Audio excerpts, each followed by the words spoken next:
How are you? I've been doing good on a Monday. How about you, sir? I'm doing good. It's great to have you on the show tonight. Thanks for her. It's my honor to be on your show, sir.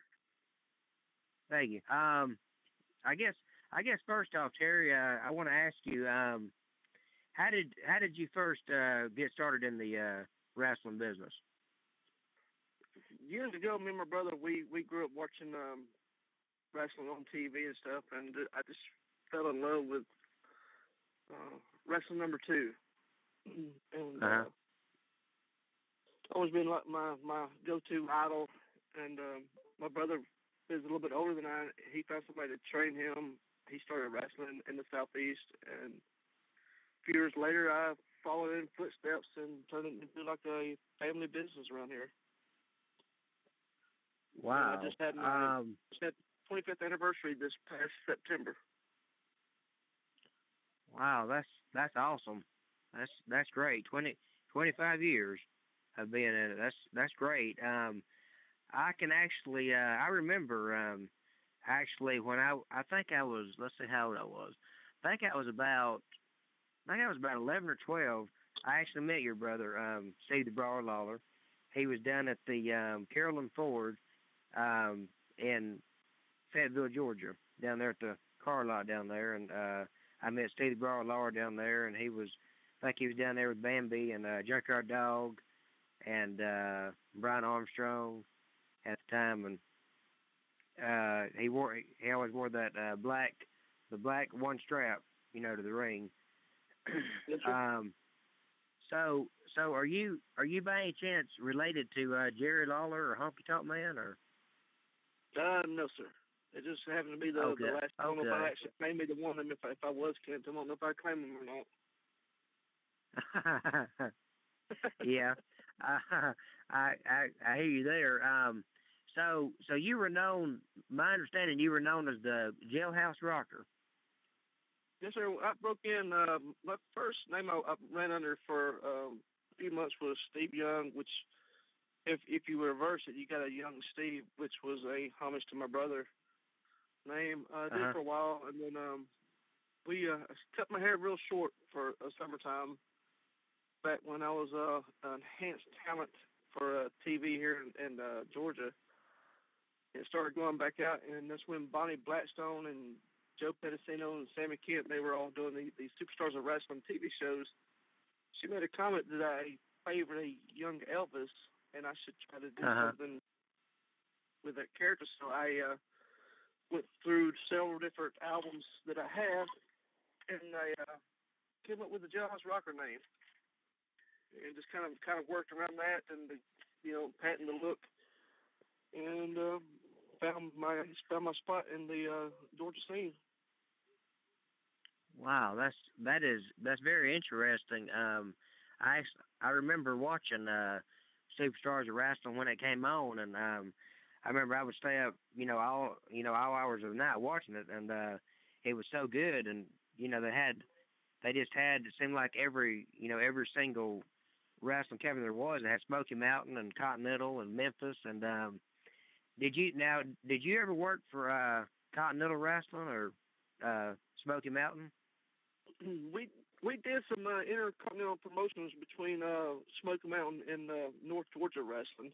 I have done stuff out in Alabama, but that was after Continental had pretty much changed its name and hands of the owners and stuff like that. So it wasn't actually Continental anymore after that. But I've done stuff in Alabama.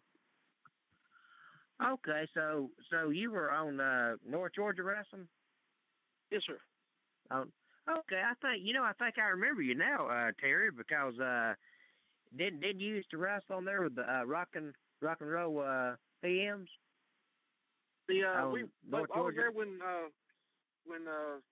Buff Bagwell started out as Fabian. He and I did some tagging up, and then also Disco Inferno. Disco Inferno started out with us. My brother actually trained Disco and Buff Bagwell. He trained both of those guys, and there was a lot of names that came out of the North Georgia territory.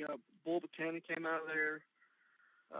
Scotty Ridge. Back then he was Scott Studd. So North Georgia produced a lot of big names. New Jack came out of our group. And a lot of the names, Road Dogg, came in there for a while. So it was North Georgia was a pretty hot place to be at that time in the early '90s. So did you and your brother ever team up in any of the North Georgia wrestling or any other wrestlings? He and I have teamed up under masks. I don't want to give away the total characters, but we were a team for a while under the hoods, and we also did some. We also tagged up as the Rock and Brawlers toward the end of North Georgia, as it was known then. And so we've beat the crap out of each other, and we've also tagged up and beat crap out of other people. So I've learned to realize it's better to be on his side of the ring than the opposite of him sometimes. Well, I wanna ask you this, Terry. I know that you worked for Southern Pride Championship Wrestling, I believe it is. Yes, sir. I believe that's the name. How was it working for Southern Pride Championship Wrestling? Because I actually watched a video the other night of you. You were there at the Ted Allen Memorial along with the great William Moody. Everybody knows him as Paul Bear, and I saw him up there with you, and you were talking about donating money to get the fund rolling for Nightmare Ted Allen and everything in his memory. How is it working for the Southern Pride Championship Wrestling as well as doing the Nightmare Ted Allen Memorial each year in his honor? Southern Pride is Charles, the promoter, is a really good guy. He's an old school fan. And he knows what he wants on his shows. He does it. He runs a great show. He doesn't go in anybody else's territory and try to steal towns. He runs it a family show, and he brings a lot of the I won't say old guys. I just say the veterans to the. He's got Joel Deaton, Robert Gibson. He's brought in my brother, Tommy Rich. They actually did a night dedicated to Ole Anderson. So they run a respectful show, which there's it's few and far out there nowadays. Everybody just is out to make money and out to make their names known. But Mr. Charles runs a really good show, and I'm proud to be part of that organization. There's several other ones that I've worked through, but they just recently did a appreciation show for my 25th anniversary of wrestling and all the charity work I do outside of wrestling. And all the guys that was on the show donated their time, and we raised a little bit over $2,100 to donate to the breast cancer. Wow, that is wonderful. Yeah, that's awesome. It's nice to have those kind of people on your side, and I said the whole locker room is a bunch of good guys and gals in there, and there's no attitudes. Everybody knows what they're there to do, and they do it. Yeah, I think that's wonderful to to do that, and I also I think it's wonderful how y'all do the in memory thing to Nightmare Ted Allen every year. I think that's that's wonderful. We were at the funeral home, and it's crazy. I just realized that his birthday is next Monday, a week from today. Wow. Wow. Yeah, it's kind of caught me off. It just hit me. We were at the funeral home, and I've never been a promoter. I've booked shows, and I've wrestled, of course. Someone said, I heard you going to do a memorial show for Ted. I said, no, I'll support as much as I can because I don't know what I'm doing to run a show. And the whole story short, two other people that was not connected in any way other than we all knew Ted and loved Ted. And the third person said that I heard you doing a show. I said, well, I guess I'm taking this as a sign from higher up that maybe I should be the one trying to put this together. And we ran 3 successful shows. And all the money raised, I mean, everybody that's on the show, nobody got paid. Everybody that you saw advertised that showed up donated their time and their love and their talent to Ted, and all the money went down to the Gulf Coast Wrestlers Union in honor of Ted for the Sunshine Fund, which Ted started, and that helps those wrestlers who are unable to afford to either get down there or a hotel or meals to help make sure that at least they get to come down there to see all their buddies at least one time a year, and that was something Ted was started and was strongly behind. So we try to keep his memory and name alive by donating. And I think in 3 years we put down $13,500. Wow, that's that's a blessing from God, Terry. I really believe that about what you just told me and everything. I believe that God put you in that place, at a certain time, to where, I believe that He led you to do this, thing in memory of Ted, and I just think I think it's wonderful. It's really weird how, we're, in life we're in different places at certain times, and then God will show His mercy upon us, and He'll use us to do His will, and even though sometimes we look and we say, well, I don't know if I ought to do that or not, and then then the Lord says, yeah, you should, and then so that's what it sounds like He did with you, Terry. He took you and used you to create this memorial thing in memory of Nightmare Ted Allen. It was weird. It is, like I said, I've never been a promoter, but I wouldn't know. I was I call myself the bus driver. People get on the bus, we drive, and I was just driving the bus.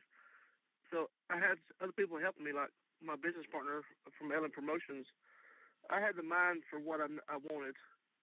He helped put it on paper and clear it up, make it look pretty stuff, and then we execute it. And nothing this size is done by one person. It's a team effort, and everybody involved. Yeah. I mean, from the people who gave the buildings to us, the chairs, the wrestlers, the ring, everybody. It took everybody to pull it off. So as everybody should get credit for it.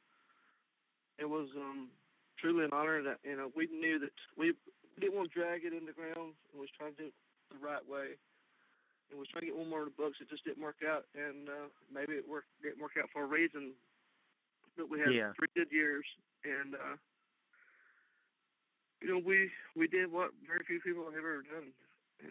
That's kind of unheard of. So we did it, and I'm very, very proud of it. And like I said, sometimes you gotta listen to God and trust. It ain't always easy, but you gotta trust it sometimes. Yeah, that's all you can do is trust in the good Lord. I want to let everybody know that if you want to call and talk to Terry, call in at 773-897-6289 and press 1, and we'll get you on to talk to Terry. And right now, Terry, we're actually going to take a call from a fan. We have a fan on hold waiting to talk to you. Okay, this is the first. Okay, 770. You're on the air with Terry. Hello, Terry.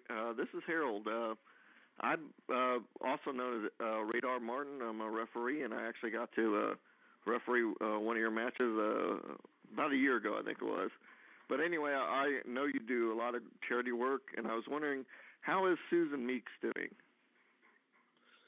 She actually posted today that she got her checkup. The tumor on her kidneys has not gotten any bigger, but the tumors on her lungs have grown. But she her faith in God is real strong, and she's got a good support group who and a bunch of prayer warriors around her and stuff. And she's a fighter, and God bless her. I mean, I've been knowing her since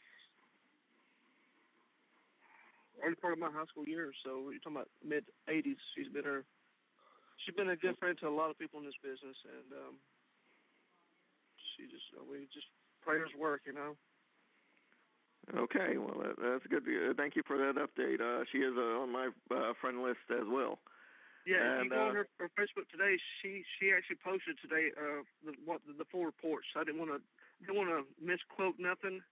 Okay. I know, it wasn't all good, it wasn't all bad, but her faith in God is strong, and she's gonna fight this all the way through. And but if you want her full report, just she posted today, so I don't want to put out bad information other than I love her and she's one of my great friends. Okay. Well, I'll have to check that out. Quick question. What is one of your favorite matches that you've been involved in? I was trained on the concrete floor with a little bit of carpet padding.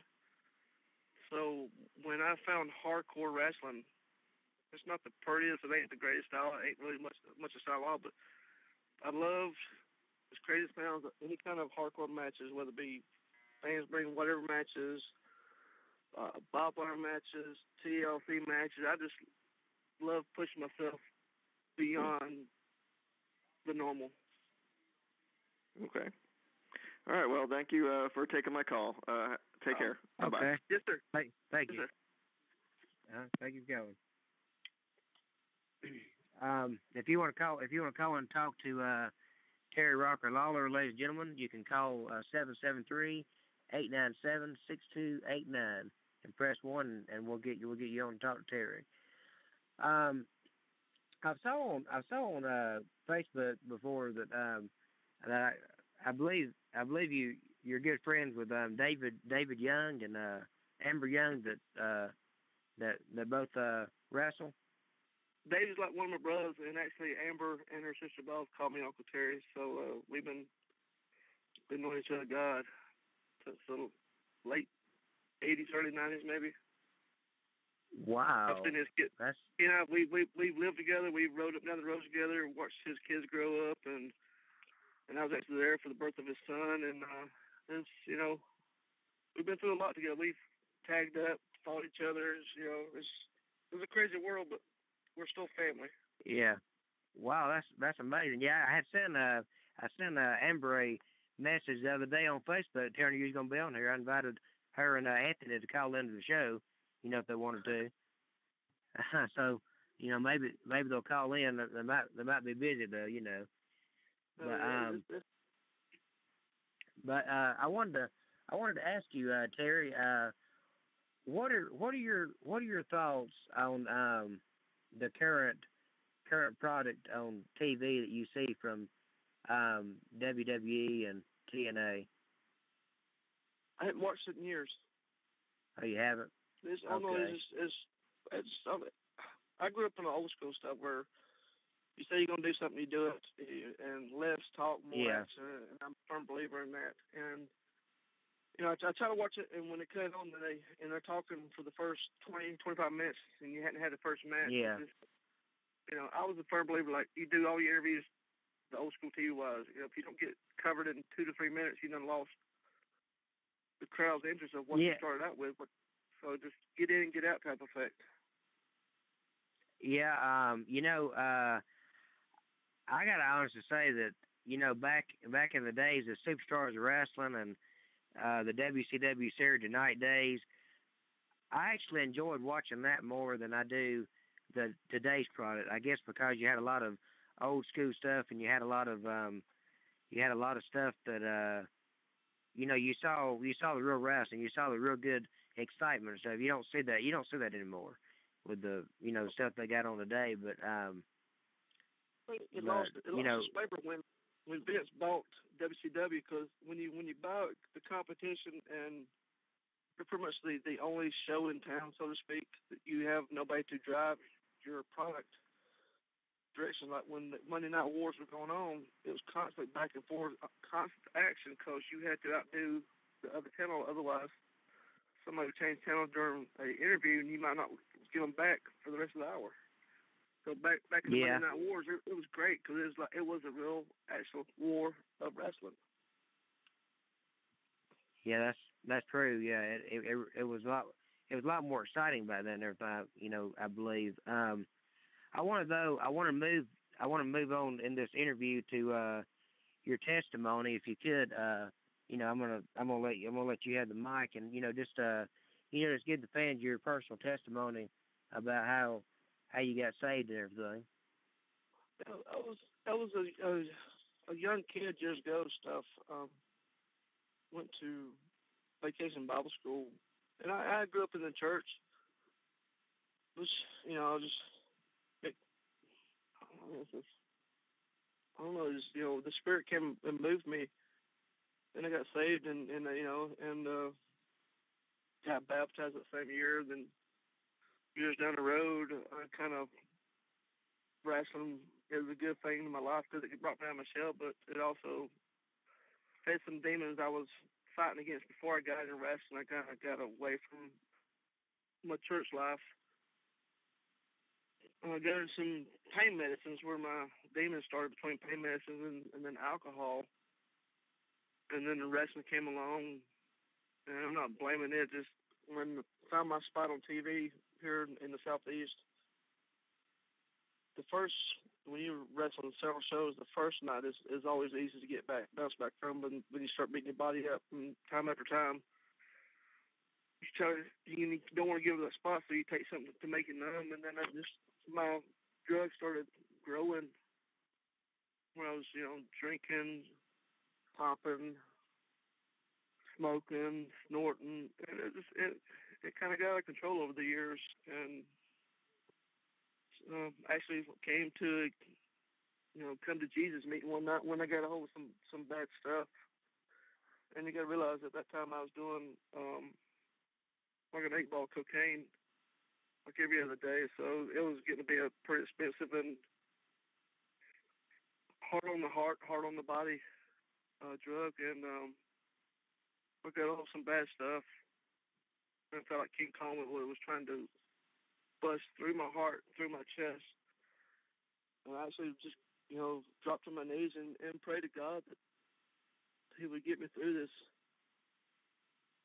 and let me live to see at least one more day, And that's been several years ago, and that's pretty much the last time I faced that demon. Don't get me wrong, I'm not totally perfect, but I'm in a better spot now than I have been in a long time. So, and I wear this cross around my neck outside my shirt daily as just a private and a public testimony of my faith of God, and thank Him every day for keeping me around to be hopefully be a light for someone else's life. Amen. Amen.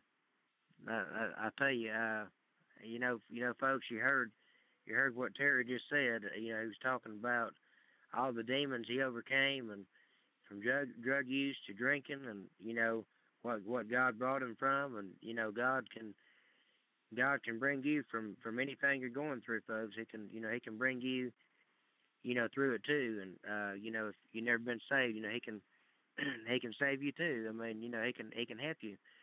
And I think that's wonderful. I think that's very wonderful, Terry. I want to thank you for sharing that with the listening audience. Yeah, I hope it made sense, and hopefully it found someone out there. Yeah, I hope that it helps somebody too, because I mean that's the most important thing, is touching somebody's life, and helping somebody, to know the Lord, and knowing that there is hope out there, no matter what they're going through, there is hope in the Lord. But I want to ask you, I guess in a closing question, I want to name five superstars to you, and I want you to give me a word that best describes them to you. The first name is Nightmare Danny Davis. Wow. So he was, him and Ted were big time Memphis guys. He was a firecracker. He was a real go getter. I mean, I love to watch his style, with or without the mask. I actually liked him better without the mask when him and Ken Wayne were tagging up. But I loved the Memphis territory. So he went from Memphis to Continental. So those were my two hotbeds of my era of TV watching. So he's always great to watch. Okay, Dr. Tom Pritchard. Man, you just hitting them all, aren't you? He's a. I've actually met. We met him, or I met him a few years back, and then he was at this past wrestling reunion down the Gulf Coast this past March. So he's and also when he was there for Brad's funeral, and got to spend some time talking to him, and he's a very knowledgeable man, and anytime you get a chance to hang around stuff, everybody should just suck up as much knowledge you can from that man. Okay, Bullet Bob Armstrong. All-time favorite, one of my favorites right there. So I've got to work him a few times. He's a very classy guy. He's still one of the good guys out there. He still going strong at 80 something years old, I believe. Wow. Funny story was, I think it was last year at the Gulf Coast reunion. It was the year after he got inducted in the Hall of Fame. And wow. My family, his family's been knowing each other, for many years. So I was asked to see his ring. Well, in the process of me looking at his ring, I looked up and he's gone. He's left me with his WWE Hall of Fame ring. So I was not going to move anywhere. So was not going to move.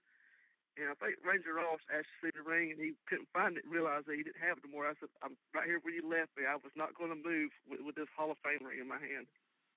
So that was a little funny story between he and I. Wow. That is a funny one. Let's see. Sam Houston.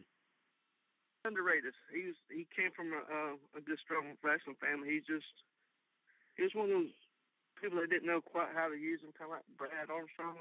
He was good at what he did. They just didn't know where to fit him in at. Okay, and the last name is Hacksaw Jim Duggan. Never met him. He was I loved watching him on TV. He was a character. Nothing fancy about him, but he's just one of those true tough guys. Nothing pretty about him, but he's definitely a tough guy. Okay, well, in closing, Terry, do you have anything that you would like to advertise to the fans? Do you have any upcoming events or anything you'd like to advertise? Actually, I've been kind of laying a little low this year. Been keeping it real off the Facebook, and I keep myself pretty much privately. But I had some health issues, kind of nothing major. It's kind of just scary and get your attention when you get older. A little bit with the heart acting up. My heart's been acting up, so actually I'm supposed to have surgery next Tuesday if everything goes right to hopefully put me back on the mend, and hopefully next year I'll be able to get back in the ring. So this was not public knowledge that I'm telling. So those who are listening, you're getting a little further insight to my life, and so right now all I can do is ask for prayers for everything goes good next Tuesday. Well, we'll definitely be praying for you, Terry. We hope that everything turns out good next Tuesday when you go to the doctor. We'll definitely be praying for you. I appreciate all the prayers. You cannot get enough prayers for anything, You're welcome. That's exactly right. We all need prayers. I mean, without God and without prayers, I don't really think you can make it. I mean, you gotta have both of them because everybody needs prayers, and we'll definitely be praying that everything turns out good for you. And I want to thank you for being on the Wrestling Lounge today. It was an honor to have you on here, and I hope that you'll come back again in the future. Anytime you want to invite me, sir, I'll gladly come out, and appreciate everything that you're doing and trying to keep wrestling alive, and just keep doing what you're doing, sir. Okay, and thank you very much for being on, Terry. Yes, sir. Y'all take care, everybody. Okay, you too. Bye-bye. Well, ladies and gentlemen, that was Terry Rocker Lawler.